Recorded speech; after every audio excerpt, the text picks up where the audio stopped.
কিন্তু আমরা আমাদের দেশের শক্তিকে এখনো সেই জায়গায় পৌঁছতে পারিনি যে আমরা বলতে পারি ম্যাকমিলানকে যে পানিনি অফ দ্য ওয়েস্ট। আমরা কোথা থেকে এসেছি সেই স্মৃতি আমাদের কিছু জায়গায় বিস্মৃত হয়ে গেছে। আমাদের কিছু মানুষ আমাদের পরাধীন করে শিখিয়ে দিয়ে গেছে যে তোমরা সভ্য ছিলে না, তোমরা বাইরে থেকে আর্যরা এসে তোমাদের শিক্ষিত করে চলে গেছে। কিন্তু আজ রাখিগড়ি এক্সক্যাভেশনের পর প্রমাণ হয়ে গেছে Aryan invasion theory is a myth. 30 বছর আগে পৃথিবীর বিভিন্ন বিশ্ববিদ্যালয়ে যা পড়ানো বন্ধ হয়ে গেছে, আজও কিন্তু সেই পাঠ্যক্রমের মধ্যে আমরা আছি। আজকের তরুণ প্রজন্ম এই সোশ্যাল মিডিয়ার যুগে যারা উৎসুকতায় বিভিন্ন ছাত্রছাত্রী আছেন, যাদের জ্ঞান পিপাসা কখনো সোশ্যাল মিডিয়ার মধ্যে দিয়ে হার্ড টেক্সটের মধ্যে ঢুকে পড়ছে, আমি আশা করব তারা এই বিষয়গুলো নিয়ে ভাববেন, চিন্তা করবেন।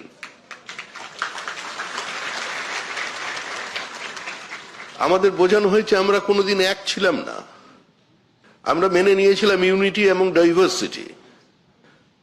কিন্তু এই দেশে কিছু মানুষ ছিলেন, তারা বারবার এই কথা বলে গেছেন যে ইউনিটি এবং ডাইভার্সিটি নয়, unity manifested itself into diversity and we celebrate that diversity within the ambit of unity. আজকে তরুণ প্রজন্মকে এই বিষয়ে জানতে হবে যে আপনি যে দেশের মানুষ, যে দেশে আপনি জন্মগ্রহণ করেছেন, সেই দেশ পৃথিবীকে প্রথম জ্ঞানের আলো স্পর্শ দিয়েছিল।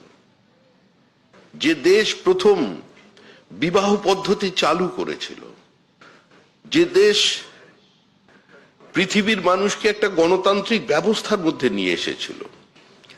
গ্রিস তার ডেমোক্রেটিক সেটআপকে 99 সালের বেশি ধরে রাখতে পারেনি, কিন্তু আমরা 1000 বছর ধরে আমরা আমাদের এই গণতান্ত্রিক ব্যবস্থাকে আমরা রেখে দিয়েছি।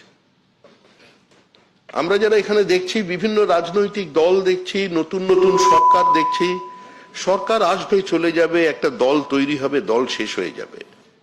কিন্তু ভারতের মাটির যে বহুত্ববাদ, একম সদ বিপ্রা বহুদা বদন্তি, যে কথা নিয়ে আজকে আমাদের সমাজ, এই চলমান সমাজ এগিয়ে চলেছে, এই সমাজ, এই দেশেই কিন্তু প্রথম ব্যালট পেপার এর প্রচলন হয়। আজকে তামিলনাড়ুতে চোলেরা তাদের প্রথম তারা তালপাতাকে ব্যালট পেপার হিসেবে ব্যবহার করেছিলেন। আজকে বিভিন্ন জায়গায় আমরা মানবাধিকার কমিশনের কথা শুনি, মানবাধিকারের আন্দোলন দেখি, কিন্তু লিচ্ছবি রাজবংশের প্রথম রাজা রভক আমাদের বৈশালীতে, মানে বিহারে, তিনি গদিচ্যুত হয়েছিলেন বৈশালীর মানুষদের দ্বারাই হিউম্যান রাইট ভায়োলেশনের কারণে, মানবাধিকার লঙ্ঘনের কারণে। অর্থাৎ যা কিছু আছে একসময় ব্যঙ্গ করে বলা হতো সবকিছু বেদে আছে, কিন্তু আমরা এটা আজকে দাঁড়িয়ে বলছি ভারতবর্ষের মাটিতে যে যা কিছু আমাদের আছে, যা কিছু আমাদের ছিল, সেটাই গোটা পৃথিবীকে প্রভাবিত করেছে, কিন্তু কোথাও যেন আমরা পিছিয়ে পড়েছি। আপনাদের প্রত্যেক জীবনের স্বপ্ন সফল হোক, আপনারা প্রত্যেকে নিজ ক্ষেত্রে প্রতিষ্ঠিত হন, আপনারা দেশে থাকবেন, দেশের বাইরে যাবেন, কিন্তু তার মধ্যেও মনে রাখতে হবে আমরা যারা পশ্চিমবঙ্গের বাঙালিরা আছি, আমরা প্রথমে ভারতীয়, তারপরে আমরা একজন বাঙালি। আমরা পশ্চিমবঙ্গবাসী যাদের শিকড়টা পশ্চিমবঙ্গের মাটিতে আছে, আজকে শুধু তারাও বাঙালি। পশ্চিমবঙ্গে বাস করে বাংলা ভাষায় কথা বললেই যে তিনি বাঙালি এর কোনো অর্থ নেই। যারা বাড়িতে হিন্দি ভাষায় কথা বলেন, ভোজপুরিতে কথা বলেন, রাজস্থানের ভাষায় কথা বলেন, কিন্তু কয়েক পুরুষ ধরে যারা এই বাংলার মাটিতে তার আর্থসামাজিক উত্তরণের জন্য কাজ করে চলেছেন, তারাও বাঙালি। তো সেই পশ্চিমবঙ্গবাসীরা যারা বিভিন্ন প্রান্তে আছেন, আপনাদের আত্মীয়রা আছেন, আপনাদের বন্ধু, দাদা, কাকা, জ্যাঠামশাইরা আছেন, সকলেরকে বলবেন, আঙ্কেল একটা ফোন করে বলবেন যে পশ্চিমবঙ্গে আসুন, পশ্চিমবঙ্গে আসুন, পশ্চিমবঙ্গে ইউনিভার্সিটি তৈরি করুন, পশ্চিমবঙ্গে বড় শিল্প তৈরি করুন, পশ্চিমবঙ্গে নতুন নতুন মেডিকেল কলেজ তৈরি করুন, আমাদের মেধার বিকাশ ঘটান, আমি আবার সেদিন শেষ করব যে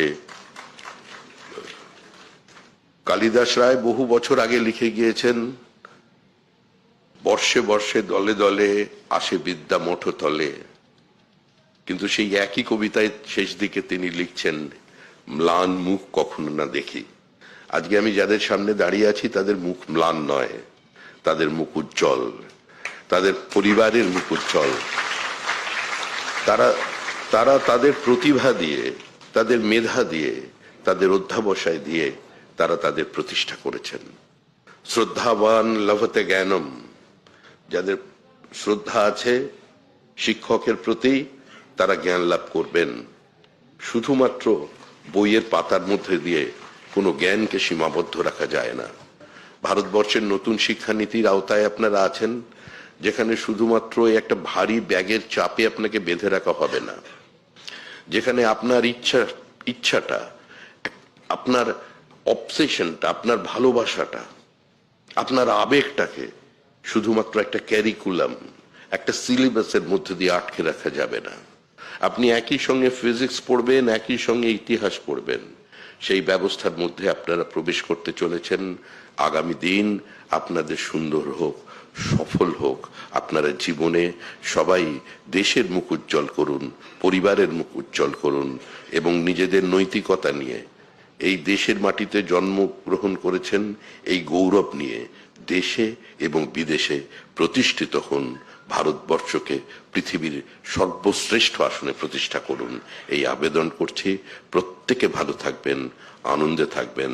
আর আপনাদের যারা পিতামাতারা এখানে এসেছেন, বাবা মায়েরা যারা এসেছেন, যাদের অদম্য ইচ্ছা, উৎসাহ, সহযোগিতা, ভালোবাসা, আশীর্বাদ ছাড়া আজকে আপনারা এই চেয়ারে বসতে পারতেন না, তাদেরও আমি আমার প্রণাম জানাই।